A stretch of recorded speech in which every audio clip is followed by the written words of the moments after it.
Ana biramo jechuudha. Ana biratti immoo jechuudha. Kookeet wayin immoo gibee tirtirimenti immoo maal jedha asirratti isin gashaa abbaa manaa keessirraan fudhadhanaan jettee nutti kakataa jirti. Masiyaa eebbisaa abbaa manaa keessirraan fudhadha jettee nutti kakataa jirti. Ammaanika eenyutti angoraa garamitti angoraa eessatti angoraa akkamitti angoraa ammasii yaadanaaf kennaa akkuma fayyoo kanaa oduu isaan irraa fudhatiin maal akka gochuu qabu nagorsaamee siniin jedhaa amma makaa nama sodaachisaa dhufaa abbaa manaa koo nan yaadee abbaa manaa koo nan yaadee abbaa manaa koo akkana naa baasii natti agarsiisi naan jette lakki wantumti dhossaa gaariidha jedheen abbaa hebbuu kan akkas hin baasu jedheen achuma dhossataa jira yaa kookeet garaa kutadhu yaa masiyaa eebbisaatis garaa kutadhu Anafika ani kana gadi baasu kanaaf isin maallaan jettu yaadanaaf kennaa siniin jedha yaadanaaf kennaa yaadanaaf qooda siniin jedha. Ashamaa akkam jirtu fayyaa keessanii nagaa keessanii nageenyi faraarra waaqayyo siniif haa baay'atu. Buna dhugaa jirra sa'aatiin misaatii buna dhugaa jirra mee jirtu mee akkam jirtu fayyoon barakiinaa dhudde jedhanii dhageessaniittu fayyoonii naa bilbilanii jechuudha. Fayyoonii barakiinaa dhudde naan jira maalinnaan eddee bana keessatti gaafa haadha koo fi jira argitu gaggabdee wallaaltee barakiinaa dhudde naan jira. Ani immoo dhuguma se'een lapheen koo tarak jecha dhugaa isuma dhugaan se'e dhugaa gaafa fiigee kaadhee dhaqee too ilaalu isheen leenca kooti laphee fayyoodhaaf kennanaaf iyyuu haa kennu. Ameen isheen lapheen fayyoodhaaf kennanaaf haa kennu. Isheen maalitti seetan baroomsa si barsiise mana koo irratti piraaktiksii hojjette jette. Tiitattuu jaalala baroomsa mananii mana anis hin barsiisaan ture malee ani narraa fudhadhaa uuman siniin jedhee anarraa yooman fudhadhaa siniin jedhee abbaa manaa uuman narraa fudhadhaa siniin jedhee ani piraaktiksiidhaan inni ofuma keessaniinani isin barsiisaa ture. Akkaataa isin yoggaa biyyaa dhuftanii jette foormulaa qabaa fayyoo foormulaa qabaa yoggaa jiraafaana ol fuutan akka foormulaa qabaa ture jechuun foormulaa qaba akkamitti foormulicha dafanii too guuttatanii too akkasitti akkas qofaniitti anaan isa foormulaa sanirrayyuu jechuudha. Anaan isa foormulaa sanirrayyuu amma yoonaa hoteela turanii hoteela buraa turanii moo firaashidhuma ishiidhuma achi lafarra buufte sanirra jiraan faana rafaa ture. Ay jaalala kana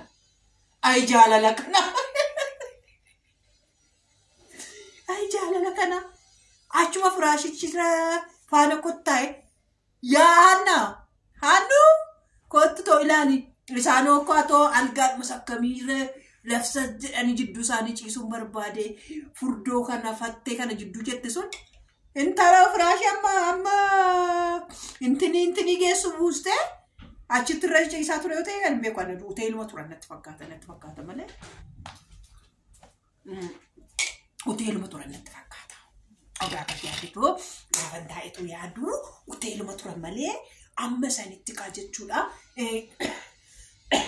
Hunda caalammoo hangaafii nattuume tokko jechuudha yaa fayyoo koo hangaafii nattuume tokko manicha keessaa iddoo kam jiraan iddoo kam ciise.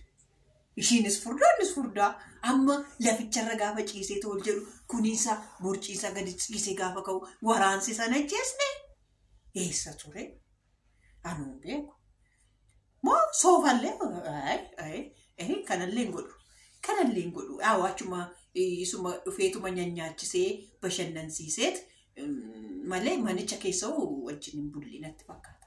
Manicha keessa hin bulle wajjin. Ani fataa jedhee jette. Fataa naafaa jedhetti tokko mujji fayyoon natti tolte jechuudha. Fataa naafaa godhuu jiraanii birriin qabu jette. Jiraan birriin qabu birrii waan hin qabnee fi birrii ishiitiin fataa jedha. Amma birricha nyaatee fixee fataa jedhutti nyaatusi fataa jedhusi ani eeyyamee fira. Achuma turiyyuu hin dhufini. Amma birrichi dhumutti Ani saasi taffi jedhee YouTube ko takka daddalagadhee isaan booda gaafa inni sun achi urgufamee dhumee as garuu gaafa dhuftu guutuudha. Yaa abbaa manaa koo ani laphee madhiifamaatinanii arras borsii abbaa ijoollee koo sin jaaladha honneerra. Ajettee ergaa kana sin dabarsite. Haadha manaa akkasii isaa argatu. Eessuma argatu haadha manaa akkasii. Haadha manaa akkasii isaa argatu. Waaqni namaaf haa kennu akkasumas siniifaa baay'isu ijoollee warra dhiiraa kun achi fataa jedhee akka barbaaddee sabboontuu kee faana fataa jedhee akka barbaadde ta'ii siin jette. Fataa jedhiitoo tiraadhu. Fataa jedhiitoo biisaa keessa nyaadhu siin jette. Amma immoo chikinis nyaadhu kan maal jechuudha? Chikinii qurxummii fa'aa nyaadhaa. Akkas nyaadhu maal jechuudha jiraako bakka lamatti koo nama dadhabsiisa. Duddis nama dadhaba, jilbis nama dadhaba bakka lamatti hoggaa hirmatu kana nama dadhabsiisa. Kanaaf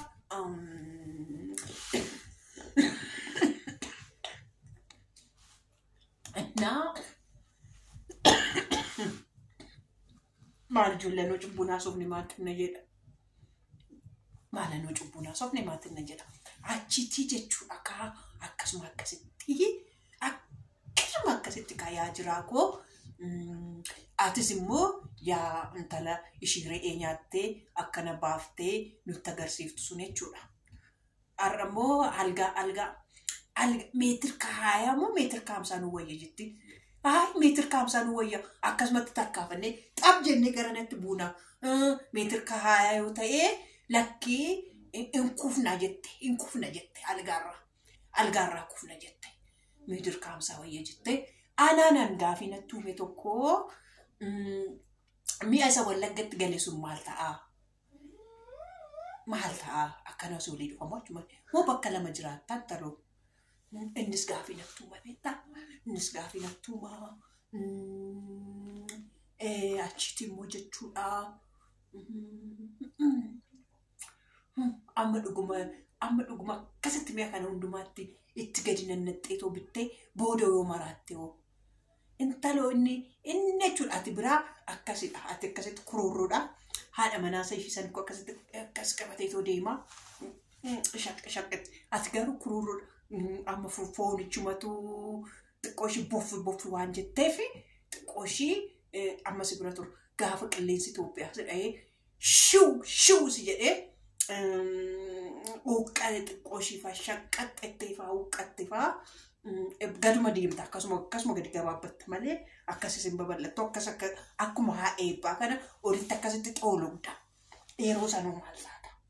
Kanaafi amma mee abshaalamiitoo amma mammaatti taaptaap akkuma jedhame sanitti jechuudha. Akkasumatti boobiraa deebitee maal sitti fakkaata? Amma obbolummaa amma nama walirraa nyaatee dhugee tokkotti yaa sabboontuu koo maaliifate amma mucaa keenya koo gadhiiftee gaariidhuma sittin ta'uu mucaanoo ani dhiifama godheedha laphee dhiifama godheefira abbaan manaa koo achitti citee nafuu kanaafuyyuu naaf fudhadhaa jetteetti. Kanaaf amma biraa deebi'i. Hundumtuyyuu isuma ganamaa san yaadata.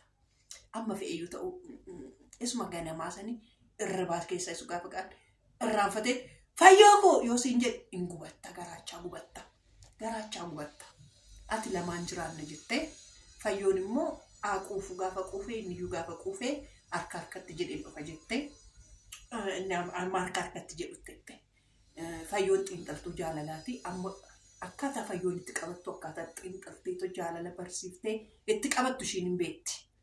Ati garuu immoo ati ishiin dadhabbiin xiqqoodhuma ishee akkasuma xiqqoodhuma ishiin akkas saatte argadhi jettee dhattee keessa dhattee akkamitti namni kufaa jette fayyoon. Hin kufte akkamitti kufaa namni jette. Akkamitti kufaa namni akkamatti kufaa jette. Achi zhuu jettee keessatti hin kufiini jette. Amma namni kufee bakka kufe sanii daaraasaa surgufatee maalsaa surgufatee inuma qaba. Ka'eetuma deema jechuudha. Kanaafiyyuu dhiisi. akkuma daaraa sana ofirraa ol kufiitoo yaa rabbi ati naadhiisii dogoggorii tan kufii jedhii namni sitti gaddeera rabbi sitti gaddaa rabbi siif haadhisu namni siif haadhisu amma mucaa namaa manatti geggeessi gashi deebituu gashi